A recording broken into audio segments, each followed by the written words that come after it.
गोलाव सम दुलाराय बर' फरायसा आफाद बायदि माहारियारि आफादाव खामानि मावनानै थांनाय 12 बोसोराव गोबां बेबायदि समाजनि माहारिनि जेंना जेंसिफोर बा एजेन्डा बायदिफोरजों लोब्बा लाखिनानै दिनै सोरखिबोबाय आरो खुब गोसो खुसियै दुलाराय बर' फरायसा आफादनिफ्राय आङो बिदाय लाखांनायनि उनाव आथिखाल बड'लेण्ड ओनसोलखौ थांनाय सिगां समनिफ्राय आथिखालनि जे थासारि बेजों रुजुनानै नायोब्ला राजनिति बिथिं गुबुन गुबुन बिथिं मोनफ्रोमबो बिथिङावनो गोबां सोलायनायखौ नुनो मोनदों आरो आथिखालनि UPPL राजखान्थि हान्जानि आफादगिरि आरो बड'लेण्ड हायुङारि गौथुम सरकारनि मानगोनां आफादगिरि प्रमद बर' सारनि दैदेननायाव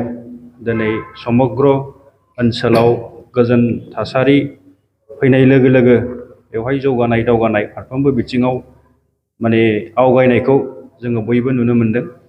दा बेखायनो आंबो दुलाराय बर' फरायसा आफादनिफ्राय जिहेतु बारग'खांनायखाय बा आरोबाव राजनिति बिथिङै बे बिथिङावनो खामानि मावनो हायो नामा बेबायदि गोदान साननाय गोदान मिजिंजों दिनै जोंनि 29 नं 30 नं सानजा क'क्राझार LAC नि मानगोनां MLA लरेन्स इस्लारि सारनि नुजाथिनायाव बिथांनि अननायाव UPPL हान्जायावहाय जयेन जाफैदों। दा बे जयेन जाखांनायनि उनाव आङो आंनि साइडनिफ्राय गोलाव सम बेबायदि खामानि मावनायनि उनाव जे मोनसे मोन्दांथि आरो जोंनि राजनिति थासारिखौ नायनानै आङो मोनसे बाथ्राखौ बुंनो लुबैदों जे जोङो BSc खौ दोनथ'नानै BTC निफ्राय लायोब्ला दासिमाव जोङो फ्राय 20-22 बोसोर जाबाय। बे 20-22 बोसोरनि जे जोंनि बर'फोरनि जे राजनितिक दावबायनाय बेनिफ्राय जोंहा जेखिनि जोङो मोननो हादों जेखिनि जोङो खोमानो हादों जाथि हिसाबैनो जा जों ओनसोल हिसाबैनो जा बेखौ दिनै जों हिसाब खिथाब खालामनायनि मोनसे सम फैदों आरो बेवहाय हिसाब खिथाब खालामनानै जोंहा जेखिनि मोनसे लेकिं थाबोदों गोरोन्थि थाबोदों बेखौ जोङो सुद्रायथारनांगोन। जेरै जे मोनसे थासारियाव दंफैयो जे मोनसे अबस्थायाव दंफैयो जोंनि जे BTC नि बेबस्था एबा बर'फोरनि जे राजनितिक माने मोन्थाय बेखौ जोङो सोरनिफ्रायबा अनसुंथायाव बा सोरनिफ्रायबा जोङो बेबायदि आरामै मोनाखै। बेवहाय जोङो बयबो मिथिगौ जोंनि जाथिनि गोबां जोहोलाव जोहोलावफोरनि बिखानि थै गोलोमदै आरो रायजो राजाफोरनि नाजासोमनाय सोमावसारनायनि गेजेरजों जों बेबायदि मोनसे बेबस्थाखौ मोनदों। दा जोङो जे थासारिखौ नुदों जे जोंनि गेजेराव गावस्रा गुस्रा जानायनि थाखाय एबा मोननै मोनथाम बेबायदि दोलो जानायनि थाखाय दिनै सोरबा थार्ड पार्टि फर्थ पार्टि बेबायदि नैथि थामथि गोहोआ बे जोंनि जे BTC नि जे गोहो बेखौहाय बिथांमोनहा सेख'नायनि बा बेखौ नोजोर होनायाव जोङो नुनो मोनबाय थादों। बेबायदि समाव बेबायदि थासारियाव जोंबायदि लाइमोन जायफोरा दिनैहाय एसेबाबो साननो हानाय बुजिनो हानाय जाबाय जोङो बयबो साखाफारा जानांगोन आरो बयबो ओंखारबोनांगोन। बेनो मोनसे राइट टाइम, बेनो मोनसे थि सम। जोङो बेबायदि खौसेनि थाखाय बयबो नाजानाय बियो थानांगोन आरो बेबायदि जानो हायाब्लाबो मथ'थि गोहोआवनो बा जोंनि राजनितिक ओनसोलारि राजनितिकनि पार्टिनि गेजेरावनो जाहाथे जोंखौ खुंनायनि जे मोन्थाय एबा जोंखौ सामलायनायनि जे मोन्थाय बे जिनिसा थायो। बेबो मोनसे जोङो खोब नोजोर होथावना बाथ्रा आरो बेनिफ्राय फैबाय थानाय समाव जोङो गोबां बेबायदि खामानि मावनांगौ दङ। थांनाय समफोराव जोङो जेरैबायदि नुदों जोंनिया राजनितिक गोहोजोंसो जोङो जोंनि जाथिखौ दैदेननायखौ नुनो मोनदों। दा ओंखायनो फैबाय थानाय समाव जोङो जोंनि माहारियारि जे गोहो बा जोंनि माहारियारि साननाय हनाय बेजों जोङो राजनितिखौ दैदेननायनि थाखाय जोंहा खामानि मावनांगौ दङ। खारन फैबाय थानाय समाव जोंनि 2026 मायथाइनि उनाव एसेम्बलि सेगमेन्टनि गोदान डिलिमिटेसन जागोन। आरोबाव थांनाय 2020 मायथाइयाव जालांनाय BTR जे गोजोन गोरोबथा बेनि मोनसे क्लज बादियै आथिखालनि BTC नि जे BTC LA जेखिनि माने सेगमेन्ट दङ बियो बारायनानै बा मोनसे गोदान बेबायदि मोनसे डिलिमिटेसन जागोन।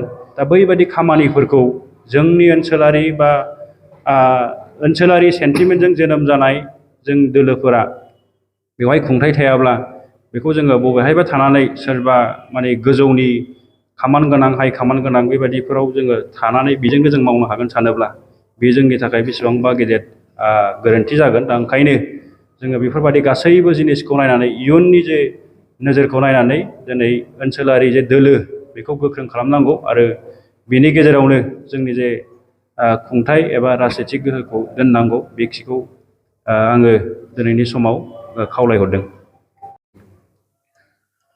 बेथ' पार्टिनि खोथा जाहैबाय। दा जायखिजाया माने जायखिजाया संगठनावनो जा बा बेबायदि आफादावनो जा बिबाना गिदिर बाथ्रा नङा। जायखिजाया बिबानखौ लाया मानो मोनफ्रोमबो बिबाना माने खामानि मावनो थाखायसो जायो, पजिसननि थाखाय जाया। आं सान्दों बियो UPPLनि बेलायावबो बेवहाय प्रेसिडेन्टनिफ्राय लानानै आप टु मेम्बारसिम गासैबो बिबाना पजिसननि थाखाय नङा, बियो खामानि मावनो थाखायसो जागोन। बेखायनो गोसो थायोब्ला जायहा इस्सा दङ माबा मोनसे खालामनो माबा मोनसे मावनो थाखाय गावबागाव गोसोआनो गिबि रां होननाय बायदि नैबे पार्टिजों एडजास्ट जानानै खामानि मावनाय बेलायावबो बिबाना मेटार जानाय नङा, आङो बेखौ दा फोथायो। नोंथांजों लोगोसे गुबुन लाइमोनफोरा दासिमथ' गोबां माने लाइमोनफोर जायफोरा दिनै ग्रेजुएसन जाबाय बा फरायनाय बिथिंनिफ्राय एसे थाथ'बाय, बेबायदि लाइमोन सेंग्रा सिख्लाफोर ओनसोलनि आरो गुबुन गुबुन ओनसोलनि लाइमोन सेंग्रा सिख्लाफोरा दिनै राजनीतिकआव बा नैबे UPPL हान्जायावहाय पार्टियावहाय फैनो थाखाय बिथांमोना जोबोद आग्रह जानायखौ फोरमायबाय थादों। जोङो निस्सय फैबाय थानाय समाव बिथांमोनखौ पार्टियाव लाबोनानै खामानि मावनायनि मोनसे स्कप एबा स्पेसखौ जोङो होनो थाखाय नाजागोन। दा आथिखालनि जितु UPPL दैदेननाय बिटिआर सरकार बियो स्पेसियेलि नोंथांनि मोनदांथियाव बा नोंथांनि नोजोराव लाइमोन समाज बा फरायसाफोरनि थाखाय माबायदि खामानि मावगासिनो दं नोंथाङा? आथिखालनि जे प्रमद बर' सार दैदेननाय जोंनि UPPL राजखान्थि दोलो अर्थात बड'लेण्ड हायुङारि गौथुम सरकारा थांनाय नैबे 4 खावसे बोसोराव गुबुन गुबुन बिथिङाव बा मोनफ्रोमबो बिथिङावनो जोङो हागौमानि नाजानानै बेवहाय प्रेक्टिकेलि खामानि मावनायखौ नुनो मोनदों। बेनि गेजेराव लाइमोनफोरनि थाखायबो एबा फरायसा फरायसुलिफोरखौ लानानैबो दिनै खोब बेबायदि सिरियासखौ नुदों, जायनि थाखाय दिनै मोनसेनि उनाव मोनसे बेबायदि मोनसे मिशन आरो भिजनजों जोङो खामानि मावबाय थानायखौ जोङो नुनो मोनदों। जों मिथिनायाव बड'लेण्ड ओनसोलाव थानाय जेसेबां मानि गुदि फरायसालि, गेजेर फरायसालि आप टु गोजौसिन फरायसालिसिमनि जाय फरायसालिफ्रा थांनाय 30-40 बोसोर सिगाङाव गायसनजानायमोन, बेवहाय खुनु माने रिपेयारिंनि खामानि बा फोसाबनायनि खामानिया जायाखैमोन।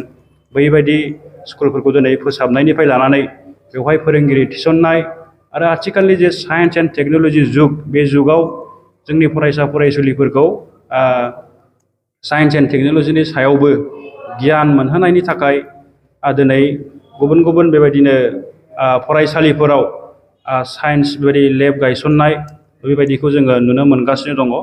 आरो निस्सय जेरै सरकारा आरोबाव दंबावो 4-5 मास, बेखिनि समाव जोंनि नैबे बड'लेण्ड ओनसोलाव थानाय जे लाइमोन सेंग्रा सिख्लाफोर जायफ्रा क्वालिफाइड, बिसोरनि थाखायबो सरकारि साख्रियाव थिसननायनि जे प्रक्रिया बियो सोलिबाय थानायखौ जोङो नुनो मोनदों। दा बेखायनो सिगां समनिख्रुइ रुजुनानै नायोब्ला आथिखालनि जे सरकार, सोलिबाय थानाय सरकार, बेबायदि फरायसा एबा लाइमोनफोरनि थाखाय गोबां खामानि मावनायखौ जोङो नुनो मोनदों। फैबाय थानाय समावबो जोङो आरोबाव बेनिफ्राय साबसिन हामसिन थांखिजों नोजोरजों खामानि मावनो हागोन बा खामानि मावगोन, बेखौ जों आसा खालामनो हायो।